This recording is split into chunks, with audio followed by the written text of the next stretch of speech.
Your Excellency, when we saw those video clips at you in State House, we were very shocked. And I told Kenyans, hizi ni stories za jaba na mogoka. And you know what they did, Your Excellency?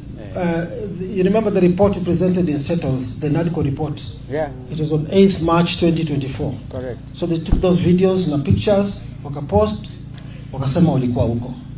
So sisi, our stand, we are going to be with the people. Mahali watu wako, hapo ndio tunaenda. Na mnajua last time,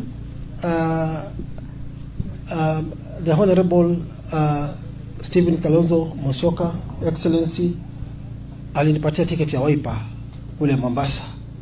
You all saw what we did. Hawa watu wakatucheza. So hasira yetu kubwa kwanza, our party leader was subjected to some funny interviews. Tulisikia mbaya. So this time around, when we saw those clips, we were shocked. Tukaona last time ulichezwa. This time, Your Excellency, this is your only bullet ile imebaki kama ujui. Let me tell you the truth.